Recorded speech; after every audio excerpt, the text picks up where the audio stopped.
За би Монгол хүний хувьд морийг нэг тийм хөдлөгөө, нэг тийм эрхчлөө, нэг тийм нүүдэл, Монгол хүний хиймор морь бол тал нутгийн амьдралын үргэлжлэл гэж бодож явдаг.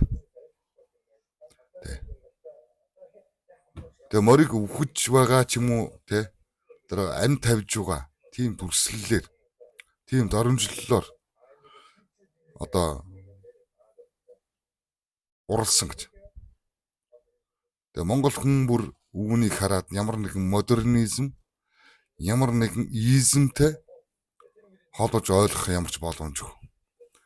Ямар учиртай юм гэж. Тэгээ ягаад энэ COP17-оор тавигдсан байж бидгийг гэж бодож байгаа. Тэ. Ягаад Монгол хүнд ингэж хүн тусаад байгаа юм гэж. Тэгээ би энэ талаар өөрийн бодлоо хуваалцъя гэж бодож байгаа юм л. Тэгээ Монголын төрийн биелэгдэлд хүртэл энэ эрдэнэт хүлэг хэмрийн бэлэгдэл ингээд болоод байж идэг. Төрийн сүлдний дээд хэсэгт орших энэ хүлэг бол Монголын төр ёсны хэмэр тусгаар тогтнолын бэлэгдлийн нэг хэсэг юм а гэж заасан байдаг гэж. Тэгээ энэ одоо молор эрдэнэ, морин эрдэнэ яагаад ийм яг ам тавьж байгаа хэсгийг дүрслэж ингэж тэнгэр харуулan асуудлыг шийдвэ гэж. Тэр одоо уран бүтээлч гэдэг юм уу? Тэр хүн гэж. Тэгээ тэрийг яагаад энэ олон улсын, олон нийтийн нүдэн дээр энэ арга хэмжээнд дээр тавих болоо гэж бодож шүү дээ. Тэ. Монголын төр дэлхийд Монгол улс морьтны соёлтой, нүүдлийн иргэшлийн өвдө байгальтайгаа зохион одоо зохицож амьдарч ирсэн ийм ард түмэн гэж танилцуулах гэж байгаа үед Монголын морийг шархадсан, сөхөрсөн, үхлийн байдалтай дүрслэлээр харуулж байгаа энэ явдал бол ямар нэгэн далд утга санаа агуулж байна гэж одоо бодож байгаа. Уран бүтээлчийн санаа нь юу байсан юм? Тэгээд энэ уран бүтээлчийн энэ агуулгыг олон нийтэд, олон улсын нүдэн дээр тавьдаг энэ одоо зүйл нь юу байсан юм? Гэ би бодож байгаа юм л да. Хэд хоног л бодлоо, харлаа. Тэгээ энэ COP17-гийн энэ сэдвтэй яаж холбогдож байгаа гэж. COP17-гийн үндсэн санаа бол газрыг сэрээж итгэл найдварыг сэргээх тухай гэж ойлгоод байгаа. Гэж ойлгогдуулаад байгаа гэж. Гэхдээ Монголын нийт нутаг дэвсгэрийн за бараг 77% нь дороотолд орсон тухай энэ нэгдсэн үндэсний байгууллага мэдээлж байгаа. Яг энэ цаг үед гэж мөн COP17 бэлчээр малчдын амжиргаа, газрын дороотол, ган ус, усны асуудлын гол сэдвүүдийн нэг болж байгаа. Яг энэ үед морь, мал, тал нутаг, нүүдэлчин ахыг дүрслэх нь өөрөө маш зөв сэдв боловч ийм одоо хэлбэртэй ам тавьж байгаа морины зүйлэр биш ээ гэж бодож байгаа. Энэ нь бол өөр агуулга гэж. Маш их одоо Монгол хүний хувьд бол Монгол хүний сэтгэлгээ сэтгэх үед итгэл үнэмшил бол маш аимшигтайгаар сэрт хэлгсэн юм үзэл одоо үйл явдал байлаа гэж байна гэж бодож байгаа. Бид дэлхийд Монголын бэлчээр дороотж байгааг харуулахдаа Монголын морийг өхүүлж харуулах ёсгүй гэж бодож байгаа. Магадгүй тийм ёстой юм уу гэж. Эсвэл Монголын морь байгальтайгаа хамт сэргэж тал нутгийнхаа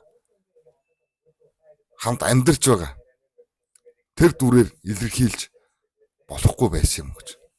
Энэ бол уран сайхны шийдлийн тухай маргаан гэж Магадгүй энэ зүйл мартагдахгүй тийм сэдвч байж болно гэж. Монголчуудыг, Монгол улсыг гутаасан гэж шууд дүгнэх нь ч бас одоо байж болохгүй байх гэж. Гэхдээ энэ зүйл сэртгийлэгсэн, цочирдуулсан ийм зүйл. Монгол хүн энэ зүйл дээр цочирдож байгаа юм чинь Монгол улсыг, монголчуудыг, Монголын өв соёлыг, Монголын төрийг харж байгаа энэ олон улсынхан яаж хүлээж авч байгаа бол гэж бодохоос дотор арзаач. Энд би таны байр суурийг жаахан илүү гэж бодохыг хүсэж байгаа.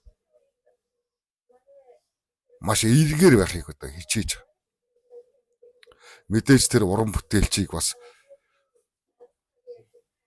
сэтгэлгээнээсээ, сэтгэл зүрхнээсээ ойлгохыг бас хичээсэн гэж. Мэдээж тэр хүн Монголыг гутаах гэж морийг ийм байдалтай хийгээгүй байх гэж өмөөрөхийг хүссэн гэж. Харин хүн төрлөختөн байгаль амтан газар нутгаа хэрхэн шархлуусныг харуулах гэсэн юм болоо да гэж. Өршөөлтэйгөр өмөөрөх Монгол хүний сэтгэл зүгээр бас хандах гэж хичээлээ гэж. Гэхдээ болж өгөхгүй гэж. Морь бол Монголыг гутаасан амтан биш. Морь бол гэдэг шүү дээ.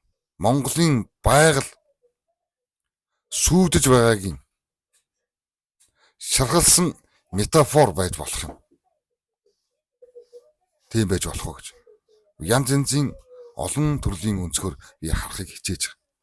Тухайн уран бүтээлчийг, тухайн одоо албан тушаалтны гэдэг юм. Гэхдээ болохгүй байна гэдэг шүү дээ.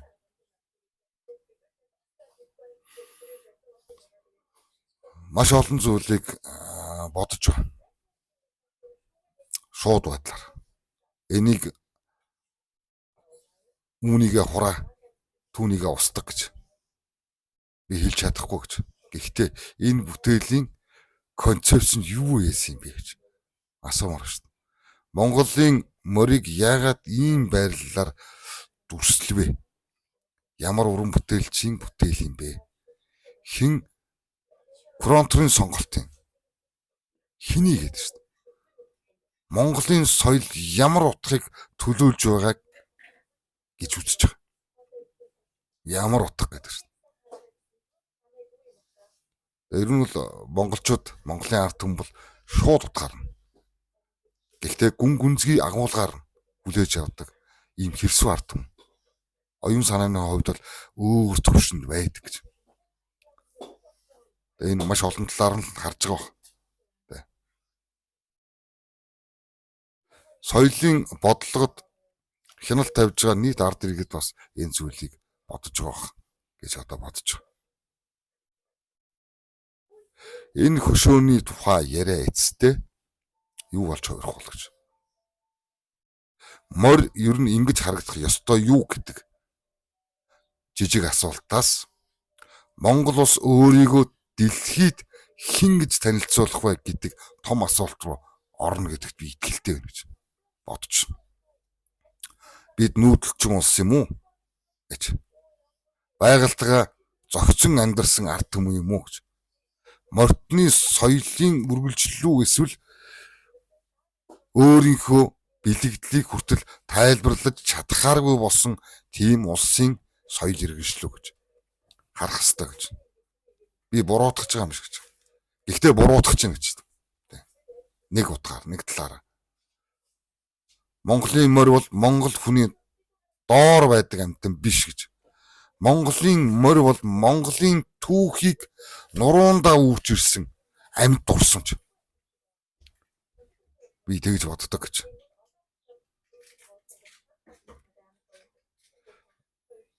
Морийг шархлуулж дүрсэлж болно л даа гэж. Гэхдээ урлагийн эрхчлөө нэг юм байдаг баг гэж. Үхэж үе морийг зурж болно гэж. Гэхдээ Монголын төр дэлхийд өөрийгөө төлөөлүүлж байгаа талбайд тэр дүрслэл ямар утгаар уншигдахыг